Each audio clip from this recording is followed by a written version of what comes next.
भाद्रपद शुक्ल पक्ष की वामन या परिवर्तनी एकादशी व्रत कथा।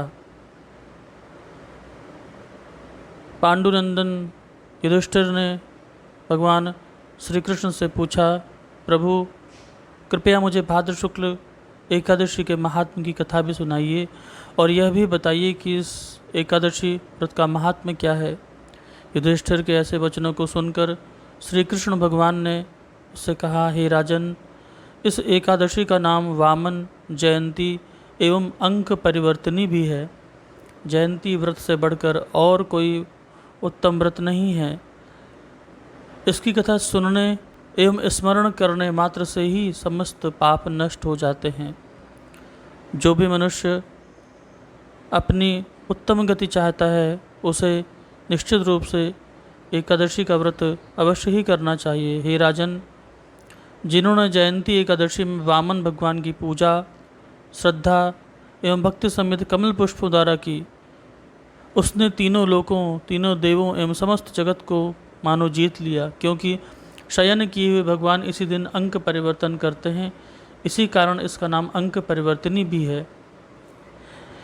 इतनी कथा सुनकर युधिष्ठिर ने विनयपूर्वक कहा, हे भगवान, यह बात मेरे हृदय में महान संदेह उत्पन्न कर रही है कि आप कब सोते हैं, कब जागते हैं और कब करवट बदलते हैं, और आपने बलि को जो बांधा उसमें क्या कारण था। महाराज युधिष्ठिर के ऐसे विनम्र वचनों को सुनकर भगवान ने कहा, हे राजन, पापों को नाश करने वाली कथा कहता हूँ, सुनो। सत्ययुग में अत्यंत ब्राह्मण भक्त, सत्यवादी एवं दानी बलि नामक राक्षस मेरा अनन्य भक्त था।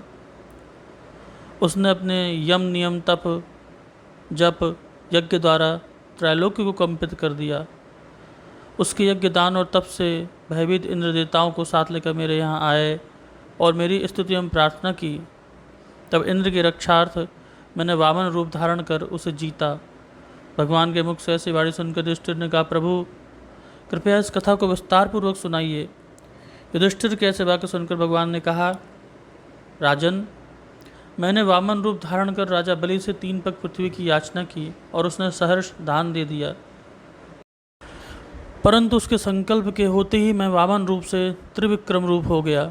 उस समय सूर्य, चंद्र, इंद्रादि समस्त देवता मेरी स्तुति करने लगे। तब मैंने बलि से पूछा, तेरी समस्त पृथ्वी मेरे 2 ही पग में आ गई, अब मैं तीसरा पग कहाँ रखूँ। मेरी बात सुन बलि ने अपने मस्तक झुका दिया। तब मैंने उसके मस्तक पर अपना पैर रखा और उसे पाताल में पहुँचा दिया। साथ ही उसकी अत्यंत अधिक विनयशीलता देखकर मैंने उससे कहा, हे राजन, अब मैं सर्वदा ही तेरे पास रहूँगा। सो भाद्र मास की शुक्ल पक्ष की एकादशी को मैं एक रूप से बलि के पास एवं दूसरे रूप से क्षीर सागर में निवास करता हूँ, और जब तक कार्तिक मास नहीं आता तब तक मेरी एक मूर्ति शेष सैया पर और दूसरी बलि की यहाँ बराबर सोती रहती है। इसी एकादशी को मैं सोता हुआ करवट बदलता हूँ। इसलिए इस एकादशी को त्रिलोकी भगवान की पूजा एवं दान तथा रात्रि का जागरण अक्षय पुण्य और महामंगल फल देने वाला है, और इसको करने वाले एवं इस कथा को सुनने वाले अवश्य ही स्वर्ग और मुक्ति को प्राप्त करते हैं और उत्तम फल की प्राप्ति करते हैं।